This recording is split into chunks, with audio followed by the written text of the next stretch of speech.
আজ আমি একটা ছোট গল্প পড়ে শোনাব। গল্পটির নাম চন্দন বন। লেখিকা দোলন চাঁপা দাশগুপ্ত। মোবাইলে পরপর দুটো মেসেজ। চমকে উঠল মল্লিকা। শর্মিন, কেমন আছো? চন্দন বন মনে পড়ে? একটু হলেই সিঁড়ি থেকে পড়ে যেত মল্লিকা। মোটে 3 ধাপ সিঁড়ি একতলা বাড়ির। চেনা মুখস্থ, আজ 40 বছর ধরে ওঠানামা করছে। স্টেপ ভুল হবার তো কথা নয়, কিন্তু চমকে উঠতে হলোই নামটা শুনে। এই নাম তো অন্য কারো জানার কথা নয়। বাবা তার নাম রেখেছিলেন মল্লিকা, মা ডাকতেন ছুটকি। ভাই বোনদের সবার ছোট, তাই। বয়স তো কম হলো না। বন্ধুদের কেউ কেউ মহাশূন্যে পাড়ি দিয়েছে। স্বামীও তো তাড়াতাড়ি চলে গিয়েছে সেই পথে। মাত্র 13 বছরের বিবাহিত জীবন তার ভাস্করের সঙ্গে। চলন্ত বাসের চাকা মাথার উপর দিয়ে চলে গিয়েছিল। মল্লিকা তখন 33, ছেলে ভুবনদীপ 12 বছর। কিভাবে যে পিতৃহীন পুত্রকে আগলে আগলে বড় করেছে সেই জানে। ভাস্কর জানতো না এই নামের কথা। কেউ কিছুই জানতো না। মল্লিকা নিজেও ভুলেই গিয়েছিল। কৈশোরে বড্ড বেশি লাজুক ছিল। কথা ফুটত না মুখে। ডাগর চোখে ছিল ভাবের ইঙ্গিত। ফিরোজ পড়ে নিয়েছিল সেই অব্যক্ত ভাষা। শর্মিন নামের অর্থ লাজুক সুন্দরী। ফিরোজ এই নামেই ডাকত তাকে। মাধ্যমিকের পরে ক্লাস পালিয়ে প্রায়ই তারা চলে যেত পদ্মদিঘির মাঠে। ওপারে ধোঁয়া ধোঁয়া। কি আছে জানতে ইচ্ছে করত মল্লিকার। আর প্রতিবারই তার কৌতূহলে জল ঢেলে ফিরোজ বলতো, জঙ্গল। মোটেই না, আসলে তুই নিয়ে যেতে চাইছিস না। সাপ খোপের বাসা, পরিত্যক্ত কারখানা, ওখানে মানুষ যায়? মল্লিকার বায়নায় ফিরোজ একবার নিয়ে গিয়েছিল সাইকেলে। পথেই ঝমঝমে বৃষ্টি। ভিজে চুপচুপে 2 তরুণ তরুণী পরস্পরের উত্তাপ নিয়েছিল সেদিন। ফেরার সময় অরণ্যের পথ আর্দ্র। শুকনো মরমরে পাতা সজীব হয়ে উঠেছিল। পাতার টলটলে জলবিন্দু, দিঘির লাল পদ্মের দুলুনি, আকাশের মোহময়ী নীলিমা মাতাল করে দিচ্ছিল তাদের। সোঁদা গন্ধ পাচ্ছিস শর্মিন? ফিরোজ তাকে সামনে বসিয়ে সাইকেল চালাচ্ছিল। এক পশলা বৃষ্টির পর মাটি থেকে উঠে আসছিল এক অদ্ভুত ঘ্রাণ। আমি তো চন্দনের গন্ধ পাচ্ছি। সাইকেলের হ্যান্ডেল ধরা, একজোড়া হাতে গাল ছুঁইয়ে বলেছিল মল্লিকা। আমিও। জানিস, টিপু সুলতানের প্রাসাদের আসবাবগুলোয় চন্দনের গন্ধ। সব কিন্তু চন্দনের নয়। তাই? হ্যাঁ রে, এবার যখন মাইসোর বেড়াতে গেলাম, আব্বা ঘুরিয়ে দেখাচ্ছিলেন আর বলছিলেন যে ভালো জাতের চন্দন গাছ দুষ্প্রাপ্য। অরণ্যে একটা চন্দন গাছ থাকলেই আশেপাশের গাছগুলোতেও চন্দনের গন্ধ হয়ে যায়। সত্যি? বিলকুল। অত রাশি রাশি চন্দন কাঠ পাওয়া যায় নাকি বাস্তবে? সেদিন বাড়ি ফিরেও বারবার গন্ধটা পাচ্ছিল মল্লিকা। চন্দনের সুরভি। মাঝে মধ্যেই চন্দন বনে চলে যেত তারা। ফিরোজ বলেছিল, একটু ধৈর্য ধর, সমাজ হয়তো মানবে না, কিন্তু আমরা ঠিক পারবো। আগে নিজের পায়ে দাঁড়াই।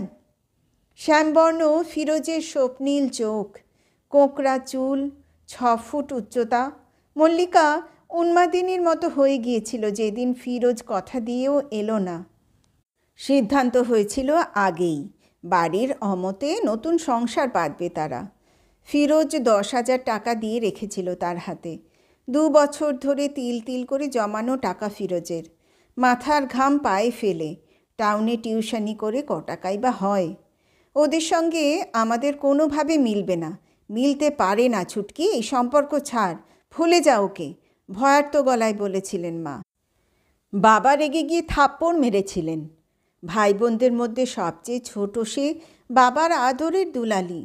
জীবনে এই প্রথমবার মার খেয়েছিল কনিষ্ঠা।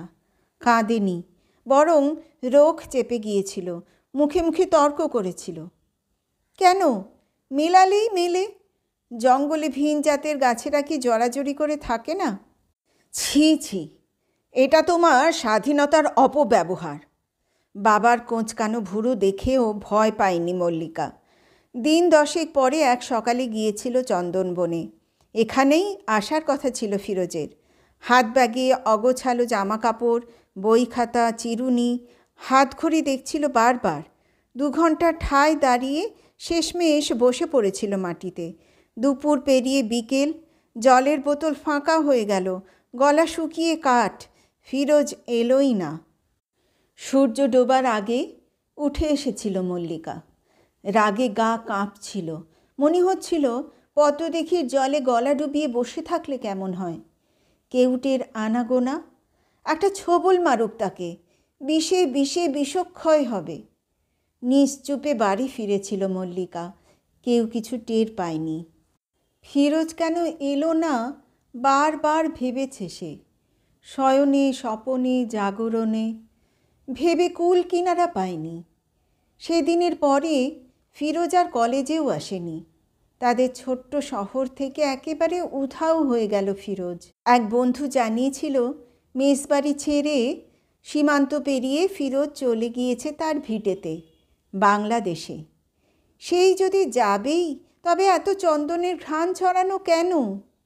1000 বার প্রশ্ন করেও উত্তর পায়নি মল্লিকা। বিয়ের পরে ভাস্করের সঙ্গে কলকাতায় চলে আসে মল্লিকা। জীবনের নতুন অধ্যায়ে হারিয়ে গেল সেই পদ্মদিঘি, চন্দন বন। ফিরোজের চিঠিগুলো শুধু ছিল। নীল রেশম কাপড়ে মুড়ে ট্রাঙ্কে রেখেছিলেন শাড়ির ভাঁজে। এসব জায়গা সবচেয়ে সুরক্ষিত, কেউ হাত দেয় না। ভাস্কর কখনো তার ব্যক্তিগত পরিসরে অযথা উঁকি দেয়নি।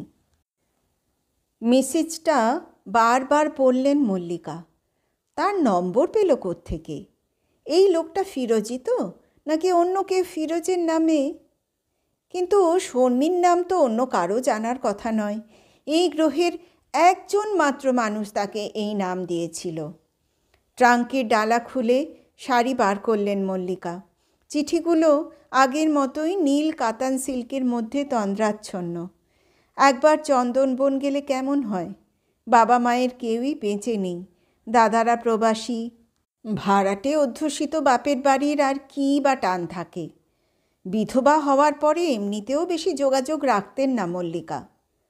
আত্মমর্যাদা তার বরাবরই প্রবল। নয়তো ফিরোজের জন্য অপেক্ষা না করে 6 মাসের মাথাতেই বিয়ের পিঁড়িতে বসতেন না।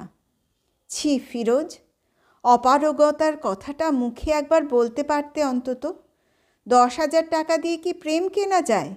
সে টাকা আর ছুঁয়েও দেখেননি মল্লিকা। তারা আজও নীল রেশমে গুটি পোকা হয়ে ঘুমোচ্ছে। ফিরোজের সঙ্গে দেখা হলে না আসার কারণটা জিজ্ঞেস করতেন, টাকাটাও ফেরত দিতেন। সে আর হলো কোথায়? একবার কি মেসেজ করবেন? দুরু দুরু বুকে 4-5 বার মেসেজ লিখলেন, ফোন টিপে টিপে। প্রতিবারই ডিলিট করে দিলেন। না, কেমন অস্বস্তি হচ্ছে। এর চেয়ে একটা ফোন করলে কেমন হয়? সরাসরি কথা হওয়াই বাঞ্ছনীয়। নাকি ছেলে ভুবনদীপকে জানাবেন?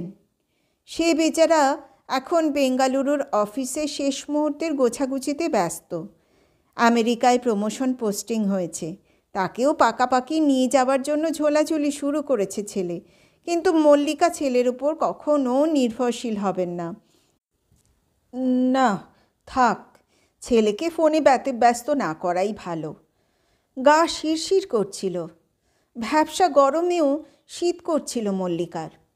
কে করল মেসেজ 40 বছর পর? শেষ পর্যন্ত ছেলেকে ফোন করলেন মল্লিকা। আর সব কথা হলো, কিন্তু পদ্মদিঘি, চন্দন বন আর ছোটোবেলার কথা বলি বলি করেও বলতে পারলেন না। অথচ ছেলে তার সবচেয়ে বড় বন্ধু। না জানানোর কোনো মানে হয় না। নোটের বান্ডিলটা বহুদিন পরে খুললেন মল্লিকা। 40 বছর আগের নোট এখন কি চলবে, নাকি তামাদি? গুনে গুনে দেখলেন, না, 10,000ই আছে। ভাস্কর মারা যাওয়ার পরে শত অর্থকষ্টেও এখানে হাত দেননি তিনি। 2 ঘন্টা ধরে টোটোতে ঘুরেও পদ্মদিঘি খুঁজে পেলেন না।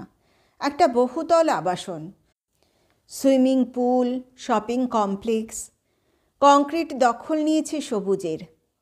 উত্তর পূর্বে একটুখানি জায়গা চেনা চেনা ঠেকল। এই তো সেই গাছটা, যার তলায় অপেক্ষা করেছিলেন 40 বছর আগে। বাকলে ঠেসান দিয়ে ও কে দাঁড়িয়ে। মল্লিকা থতমত খেলেন। আর একটু হলে টোটোর ভাড়া না দিয়েই চলে যাচ্ছিলেন ভুল করে। চালকের ডাকে চমক ফিরল। মল্লিকা হতাশ। এই বুড়ো লোকটা কিছুতেই ফিরোজ হতে পারে না। কাঁচা পাকা দাড়ি, ভাঙা তোবড়ানো গাল, সারা শরীরে জীবন সংগ্রামের ছাপ স্পষ্ট। এই নিশ্চয়ই ফিরোজের থেকে তার কথা জেনেছে। কত প্রবঞ্চক থাকে সমাজে। টোটোটাকে দাঁড়াতে বললেই বোধহয় ভালো হতো। আবার কতটা হাঁটতে হবে ফেরার জন্য। মল্লিকা ব্যাগ থেকে রুমাল বার করে ঘাম মুছলেন। আর তখনই বুড়ো লোকটা তার দিকে ফিরে ডেকে উঠল, শর্মিন। গলার স্বরে চিনে ফেললেন মল্লিকা। অন্তরাত্মা কেঁপে উঠল। এই কী চেহারা হয়েছে ফিরোজ। সব নসিব। ফিরোজ হাসছে। মল্লিকার এখনও বিশ্বাস হচ্ছে না। 40 বছর ধরে তিনি কি কখনো এই মুহূর্তটার আশা করেছিলেন? লালন করেছিলেন হৃদয়ের গোপন গহনে অবচেতনে? নয়তো অনায়াসে কিভাবে ছুড়ে দিলেন অমোঘ প্রশ্নটাকে? সেদিন এলে না কেন ফিরোজ? কুমিল্লা থেকে খবর এসেছিল আব্বাজান অসুস্থ। বাড়ি ফিরে দেখলাম আমার বিয়ের বন্দোবস্ত পাকা। আসলে আমার বাড়িতেও সবাই জেনে গিয়েছিল। তীব্র আপত্তি ছিল বাড়ির।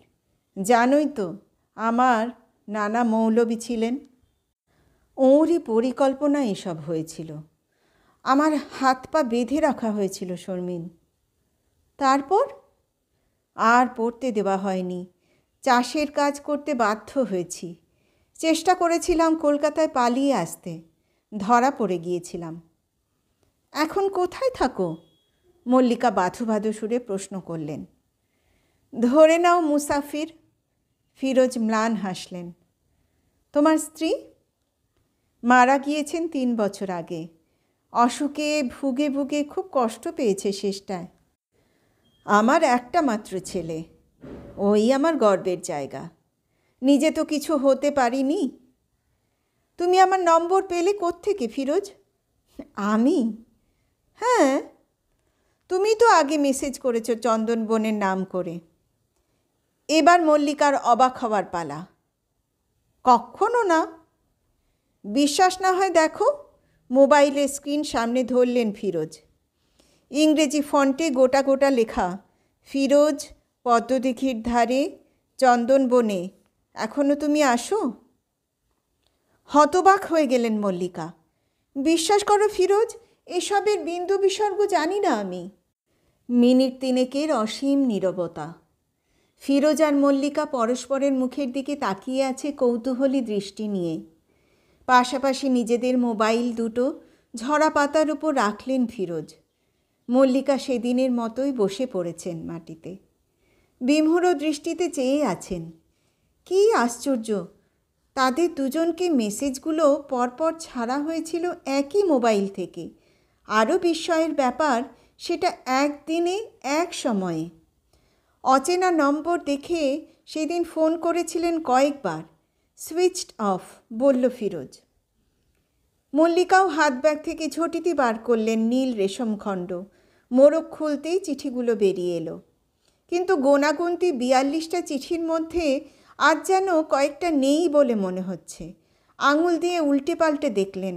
খান সাতেক উধাও। যে চিঠিতে প্রথম শর্মিন বলে সম্বোধন করেছিল ফিরোজ, সেটায় গোলাপের পাপড়ি আঠা দিয়ে লাগানো ছিল। তন্ন তন্ন করে খুঁজেও পেলেন না মল্লিকা। অথচ গত বছর ট্রাঙ্কের শাড়ি রোদে দেওয়ার সময়ও চিঠিটা যথাস্থানে ছিল। কালো হয়ে যাওয়া শুকনো পাপড়ি দেখেছিলেন মল্লিকা। ফিরোজ হঠাৎ কাকে যেন ফোন করে বসল। চলভাসের ওপারে কার সঙ্গে কথা বলছে ফিরোজ। চোখ মুখের ভাব পাল্টে যাচ্ছে। ভুবনদীপ তোমার কে হয় মল্লিকা? মল্লিকার গলায় কি যেন আটকে গিয়েছে। এই ছেলেটাকে চেনো? ফিরোজ তার মোবাইলের ফটো গ্যালারি খুলেছে। ফটো দেখেই চমকে উঠলেন মল্লিকা। এ তো মনা, ছেলের ঘনিষ্ঠ বন্ধু। ভালো নামটা মনে পড়ছে না। বেঙ্গালুরুতে ছেলের সঙ্গে চাকরি করছে আজ 2 বছর হলো। গতবার তার কলকাতার বাড়িতেও এসে থেকে গেল। খুব প্রাণবন্ত ছেলে, তাকে মা বলেই ডাকছিল। তার হাতের রান্না খেলো চেটেপুটে। মোনাজাতুর আমার ছেলে, সফটওয়্যার ইঞ্জিনিয়ার। মল্লিকার চোখ বাষ্পাচ্ছন্ন, ধরা গলায় বললেন, ভুবন, আমার ছেলে ভুবন। দেখেছ কাণ্ড? ফিরোজ মাথা চাপড়াচ্ছেন। বাচ্চাগুলো তলায় তলায় কী সব ফন্দি ফিকির করেছে। ওরা তো আমাদের বাপমা হয়ে গেল। কি পরিণত চিন্তাভাবনা! মল্লিকার বুকের মধ্যে কি হচ্ছে তা তিনিই জানেন। হাজার হাজার পদ্ম পাপড়ি মেলছে, যেন পদ্ম দিঘি। ভুবনদীপ গত 1 বছর ধরে বলে যাচ্ছে, মা, তোমার একাকিত্বের জন্য খুব কষ্ট হয় আমার। কেন বলেছিল এখন বুঝলেন মল্লিকা। অস্ফুটে বললেন তিনি, ঠিক বলেছিলে ফিরোজ। আগাছার অরণ্যে 1-2 খাঁটি চন্দন গাছ থাকলেও সব গাছে চন্দনের ভুরভুরে গন্ধ হয়।